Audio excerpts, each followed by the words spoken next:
In 1190, during the Crusades of the Holy Lands, a group of German knights created an organization called the Teutonic Order. Despite enjoying the plunders of war and conquest, the ultimate ambition of the order was to create its own state. After a failed attempt in Hungary, which resulted in their exile in 1225, the knights made yet another attempt in Prussian and Polish lands in 1228. Their official assignment was to Christianize the pagans living in there. To do so, the knights led a cruel and devastating religious war. Those who resisted were murdered, and their families forced into slavery. This was all done with the willing consent and knowledge of the Pope and the Emperor himself. At the age of 15, I became a victim of the Order's quest for a sovereign nation. I was taken away and sent to Magdeburg, where I was forced to convert and publicly baptize for the sake of their propaganda. Over the following years, I took lessons in Latin, German, and in the art of warfare. I became acquainted with the rules of the Order and was brought up as a follower of Catholicism and a devotee to God. During training, it became clear I had a talent for battle, though this talent would soon become my curse. The knights, having noticed my prowess for combat, ordered me to conquer all of Prussia. Madness, I thought. Yet as a Prussian nobleman, I knew the language of the people, and already had their trust. But at the time, I didn't know the knights would eventually ask me to betray my kinsmen. My journey began when I was called to meet the eminent knight brother Conrad von Tierberg. He had sought me out for my guidance in order to resolve a conflict with one of their more stubborn Prussian tribes. My tribe. My own.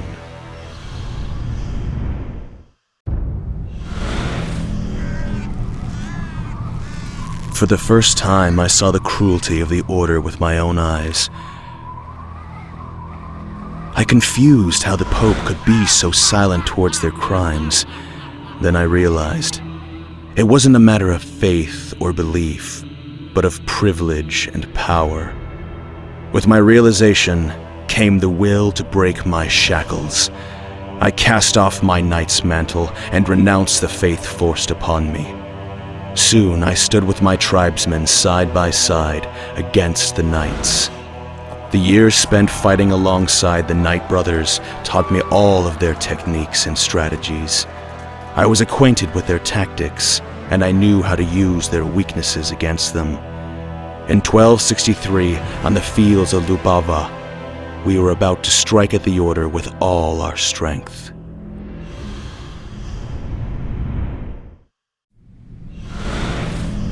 We thought cutting off the head of the Order would destroy them for good. But after Helmerich von Rechenberg's death, the Order pulled all its diplomatic strings. Having convinced the Pope to allow the Order to accept lowlifes and criminals amongst their ranks, the brothers began drafting bandits from all around Europe, offering absolution, and more importantly, gold.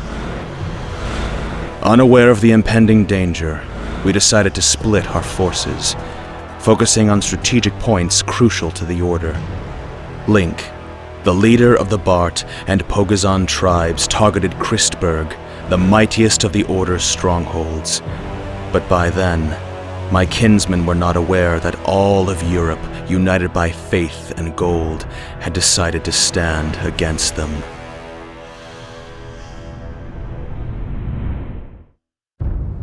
The Teutonic Order was victorious. However, the support of the Pope came with a catch. After our defeat, the knights were ordered to begin a crusade against the Prussian tribes. We fought the knights in a war of attrition. Yet as we cut off one head, 3 others seemed to take its place. Exhausted and with our ranks broken, we hid in the forests, planning our next offensive.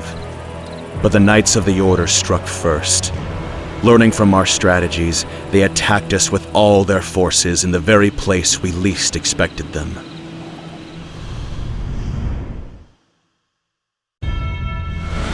I Hercus Monte, leader of the Prussian uprising, admit that I was wrong. I do not doubt that I once held Prussia's very future in my hands. I underestimated our enemy and failed in the final test. Rotting in the Order's cell, I could do nothing to prevent the outcome of the final battle. I knew my tribesmen would never hand over their weapons without a fight, but we could not stop the unrelenting march of the knights as they captured every city, every gourd, and every inch of our lands. Their final destination was Litzbark, home of the largest standing Prussian military force still fighting in the uprising. But not for long. As soon as the Order defeats them, the insurrection is over.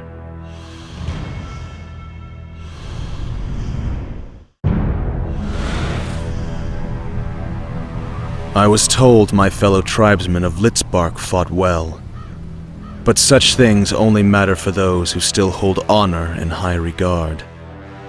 We were worn down by the Order, unable to regroup and strike back. We flexed our muscles until they were sore, but the Knights' reinforcements were never ending. The harsh truth is that every unsuccessful revolution brings not only death to its apologists, but to the common people as well. It was no different with the Order. As soon as they established authority over us, they began to displace my fellow Prussians. With our houses burnt, children and women taken as slaves, we lost what was most important to us. Our home. And with my death dies the testimony of our people. No one will hear me out. No one will lend me their ear. Just as history as written by the victors, the defeated are cast away into the darkness of yesterday.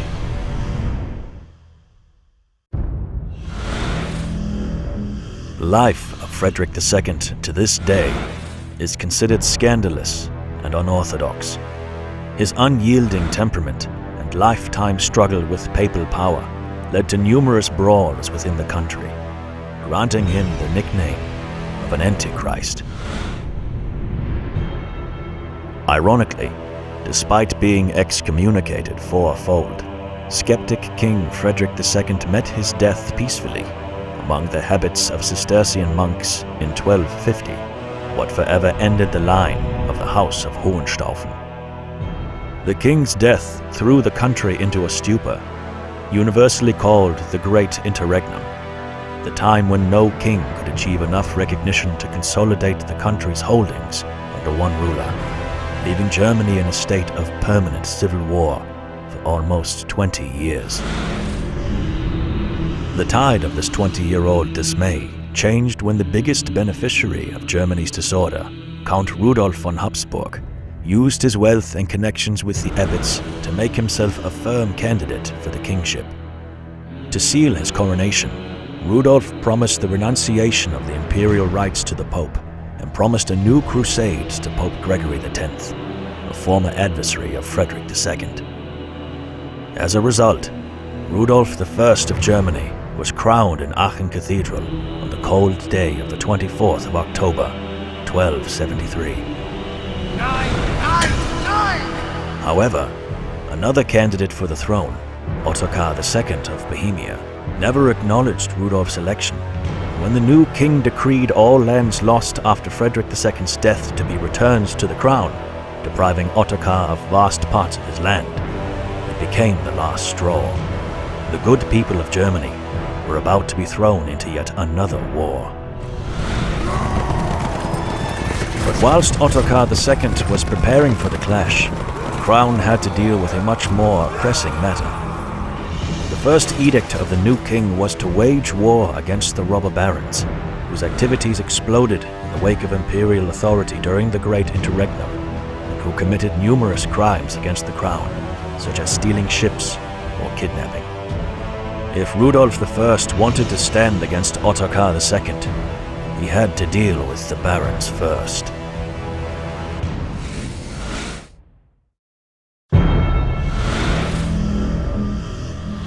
bodies of Rudolf's adversaries bled out on the floor, making the red carpet he desired.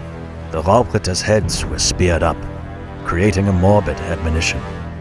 Whoever stands against the crown will live with an axe over his neck, because some people understand only violence, and the only way to impose rule is a power play.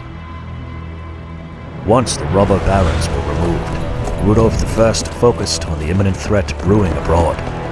He called Ottokar II to renounce the territory of Austria, which rightfully belongs to the crown. After the Bohemian king refused, Rudolf outlawed him and sent me, Meinhard, Count of Tyrol, to deal with the matter. In 1276, I arrived in Styria to lead the first offensive on Ottokar's forces.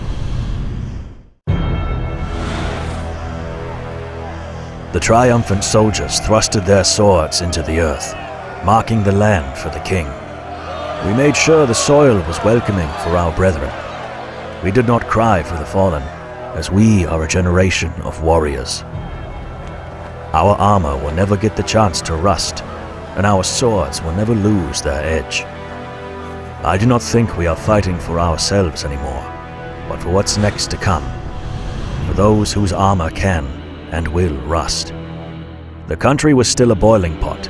As we were propagating the king's word with the help of our trusted swords and lances, Rudolf made friends among vassals and abbots, making sure our politics didn't come down to fists and steel. Ottokar's forces tucked their tails behind them and retreated to Vienna. The word is, Rudolf is heading that way as well. We move forward shortly to join his army. Ottokar's face was that of a madman, a man whose ego outgrew itself and whose inner whispers became louder than his thoughts. But failure feeds on madness, and in the end, Vienna was ours. The news claimed that Rudolf forced Ottokar to accept him as the new ruler in Germany. However, despite his surrender, Ottokar never stopped plotting against Rudolf, taking Rudolf's attitude as a sign of weakness. He bought himself enough time to find new allies in Silesia, and waged war not only on Germany, but on Hungary too. The newly emancipated Austrian knighthood was deeply divided, with some supporting Ottokar and the other fighting under Rudolf's banner. In addition, Rudolf made a treaty with the Hungarian king Ladislaus IV, and when Ottokar laid siege to the town of Trosendorf, Rudolf's plan was to cut off his supplies and face the knights that rebelled against the king. Time for negotiation was over, and the renegade knights would have to pay for their betrayal in flesh and blood. As a soldier, you learn when the time is right for prayer and amendments. You feel it in the wind and in your bones. The birds sing a different song. Even I crossed my hands in prayer for the very first time in the last few years and ordered my armor to be squeaky clean. No soldier wants St. Peter's hands to get greasy by the mud on his shield. On the 26th of August, 1278, we set off for Durenkrut, where the fate of the soldier's generation was about to be sealed. Rudolf boldly decided to face Ottokar's army in the open-pitch battle of Morava Basin, where his freshly made peace with Ladislaus IV would be tested. However, Ottokar's forces were conjoined with Silesian units. At this moment, I think we were all aware of the significance of that battle.